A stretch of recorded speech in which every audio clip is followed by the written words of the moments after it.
So good morning, students. As our chapter 5 that is over now, that which was tables in Word. So today we will discuss all the exercises of this chapter, all the objective exercises. So let's start the class with the first exercise, that is true and false.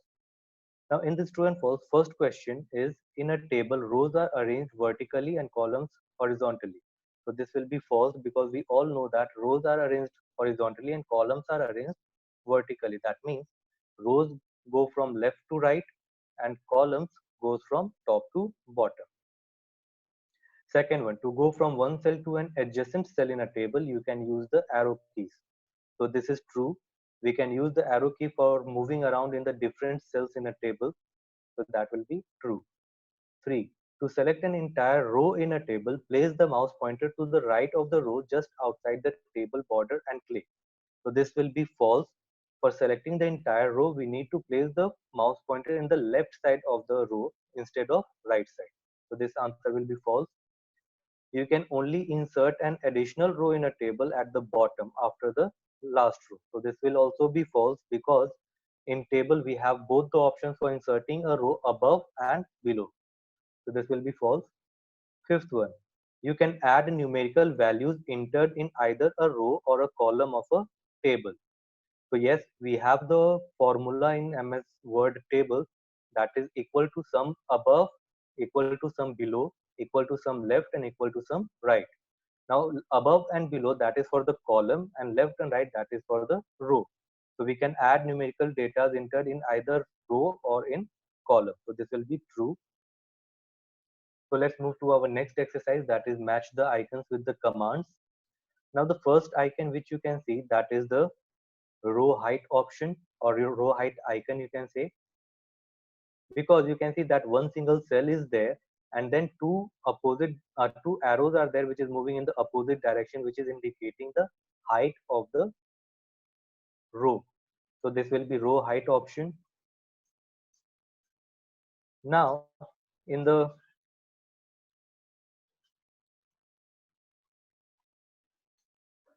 second icon, you can see that two different cells are divided, right? So here we have divided the cell. So this icon is the split cells icon because split cell option is used for dividing the cells.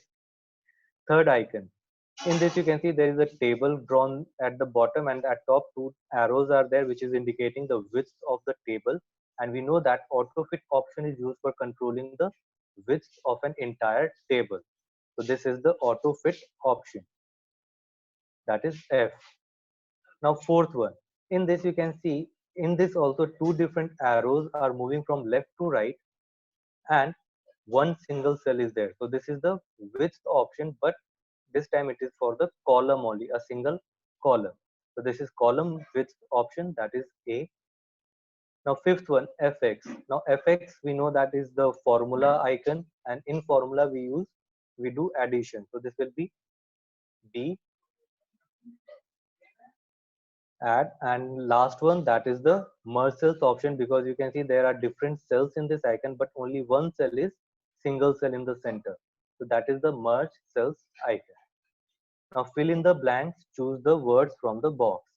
The first one, a box where a row and column meet is called a cell, because we know that the box which is created with the intersection of rows and column, that is known as the cell. So the first answer will be cell. Second one, a table can be created from the dash tab. Now for creating a table or for inserting a table, we need to go in the insert tab. To select the entire table, click on the dash handle. Now we know that for selecting the entire table at once, we need to click on the table move handle. You can change the appearance of a table by using the inbuilt table. So inbuilt table styles. Now in MS Word, Microsoft has provided us a lot of styles already created for decorating our tables in MS Word application, and that table option, a table style option is available in the design tab. So there are lots of inbuilt table styles which we can use for decorating our entire table. Fifth one, to increase or decrease the size of a table, click on the dash handle. Now for increasing or decreasing the size of the table, we click on the resize handle, which is available at the bottom right corner of the table. A small square box is there. which is used for resizing the table. Now let's move to our next exercise, that is exercise D. Tick the correct answer. You can enter the number of rows and columns in your table in the dash dialog box. Now, while inserting a table, we know that there are two different methods for inserting a table. First one is by using the table grid option, and second one is by using the insert table dialog box option. So this will be insert table option. The correct answer will be insert table, in which by clicking on the insert table option, one dialog box opens in which we insert the number of rows and columns as much we want in our table.